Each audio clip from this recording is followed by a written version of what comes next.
What's up, Boos? It's your boy Jacob Lee, and welcome back to RooNews, the special post-Halloween episode of RooNews, UMKC's one and only news broadcast show.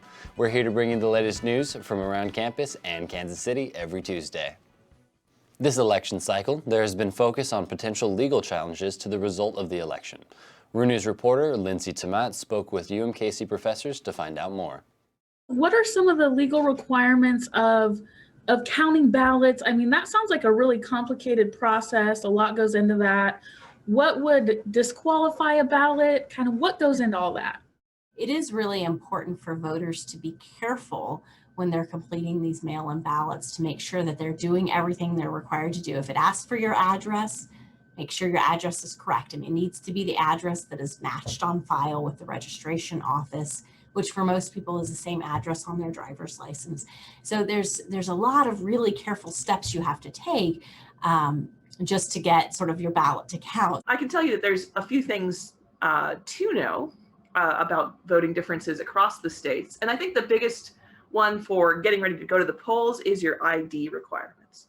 What is this election cycle going to look like? There's so much uncertainty about what's going on, especially with all of the mail-in ballots. So can you just speak to what are we even going to expect this year?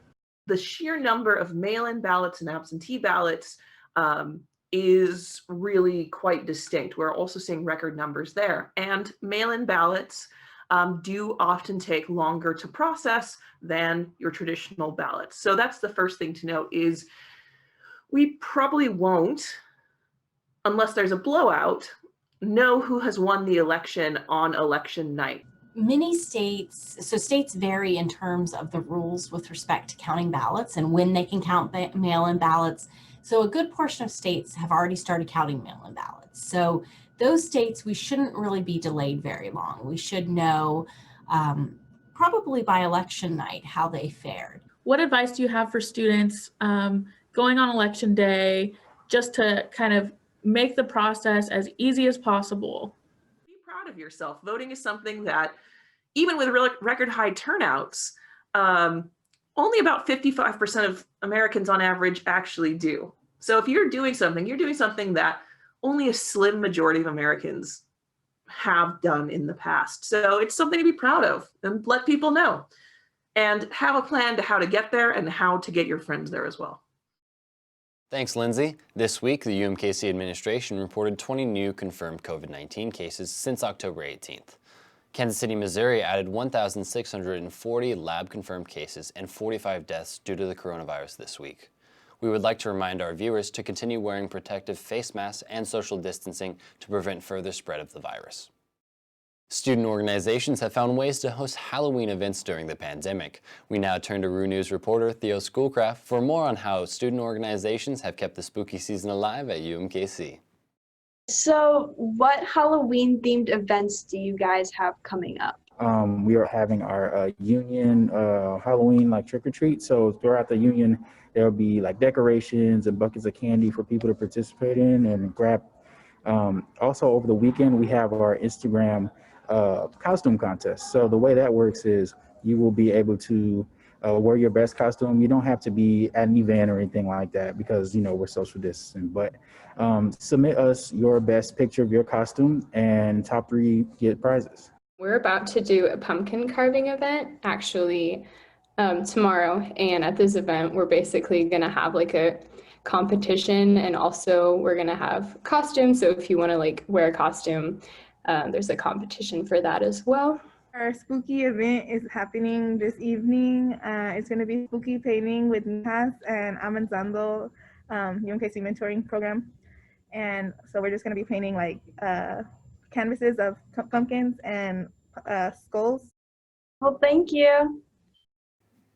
The Student Government Association recently passed multiple resolutions. Here to discuss the new bills is SGA President Brandon Henderson. Thanks for joining us, Brandon. It's good to be here. Thanks for having me. Absolutely. So, first question, talking about the SGA Constitution. So what prompted the Senate to revise the Constitution? Yeah, well, we kind of just picked up the tradition of the folks who came before us last year, right? Mm-hmm. And so over the summer, myself and members of the Executive Council we're kind of reviewing the Constitution just to see if there's anything that we should change. Was there anything that needs to be, fixed or edited prior to us beginning the next session? And so mostly what we found when we were looking at the Constitution was just a couple of like minor like tweaks, like making some descriptions of certain positions more specific than they originally were. And so we kind of took that on as a first step to set us up for a productive session. Absolutely. So could you tell us just where students could maybe find that and just some of like the small tweaks that y'all made? Yeah, so first of all of our bills, everything that we pass, everything that I sign is available on Roo Groups. Okay. And so any student that wants to look at what we're up to can go check out Roo Groups, and all that stuff is uploaded there. So the new Constitution was signed into effect October 8th, just about halfway through the semester. The resolution was submitted on August 24th, however. Why exactly did it take so long to pass and sign the bill? We had a situation where, we as a student senate, in order to do like official business, we had to have like a quorum, right? Okay. And that means that just like a certain amount of senators have to be present in order to get stuff done. And if you fall below that amount, you can't work on anything, right? Well, I believe this was a meeting that we were voting on the Constitution. We had quorum at the start of the meeting, and so as we got into the meeting, we were deliberating. We actually lost some folks on the Zoom call. Okay. And so when those folks left and we fell below quorum, we had to basically shut off the meeting. Okay. And so that kind of set us back a while, right? And so I want to give a big shout out to our Speaker of the Senate, Caroline Moriarty, who was very fast in setting up a special session, and so that we could get that Constitution passed, even though it took a little bit longer than we wanted it to. Can you give a brief summary of Resolution 2, the contact tracing resolution, and Yeah, so I believe this one was the bill introduced by Senator Hartley from law school. And so something that Senator Hartley noted when he was introducing this bill is that when the university is doing contact tracing, the CDC has a set of guidelines that kind of determine what counts as a close exposure for COVID, right? And so in order to fall into that criteria, I think two things need to be met. One, you need to be within 6 feet of somebody, but two, you need to be within 6 feet of somebody for more than 15 minutes. Somebody that has COVID, right? Yeah. And if both those criteria are met, you're considered like a close contact, and when the university is doing contact tracing, they'll get a hold of you, right? Well, I think that this bill was introduced because the senator who introduced it had his own unique experience in a law school where somebody tested positive in a room that he was in, but because he wasn't there for 15 minutes with that person, he wasn't included in that contact tracing process, right? And so the Student Senate had a meeting with a representative from the COVID-19 like task force on campus or whatnot, and we kind of discussed the feasibility of like going further than what the CDC guidelines currently ask for. And so while that's our position, the university has theirs. And so on Resolution 3, it orders multiple fact-finding reports from UMKC police.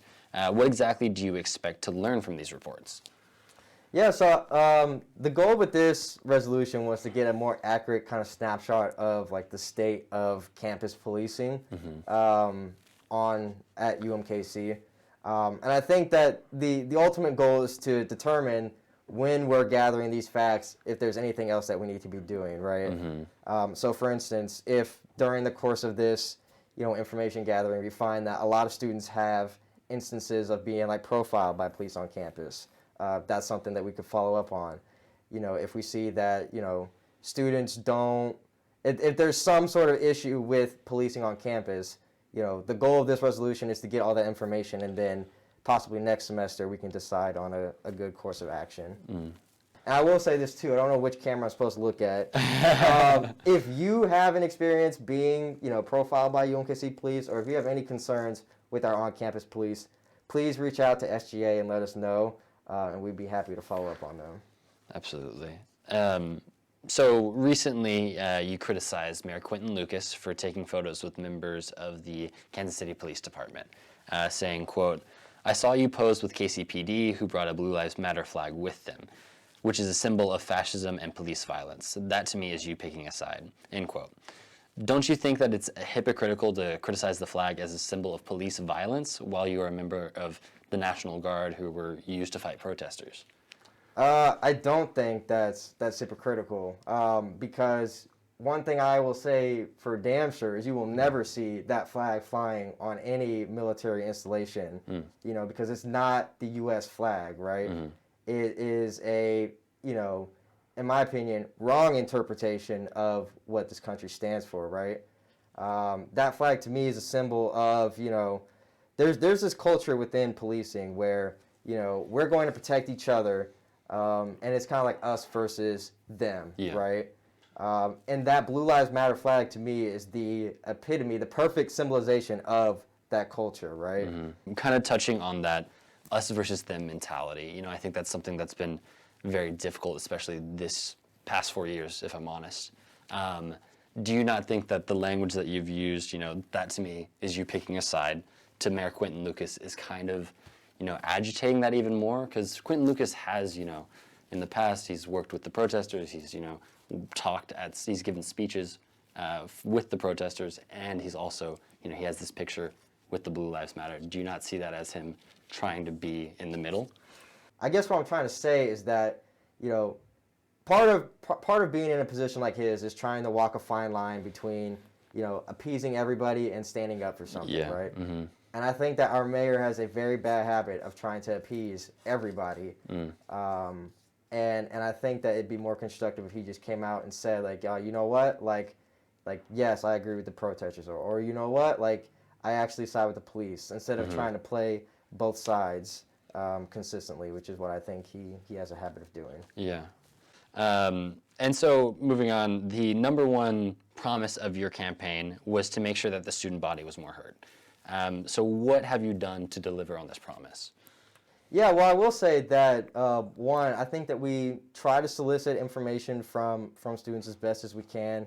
I know that our friends at, you know, the local chapter of the Associated Students of the University of Missouri, they did a really comprehensive survey this semester, which gave us a lot of data on what students were interested in and what they're passionate about, right? And so we've kind of used that as like a guiding principle in terms of what we're going to prioritize for SGA. Okay. I will say this too, something that we've committed to doing is not springing fee increases on students kind of like at the last minute, right?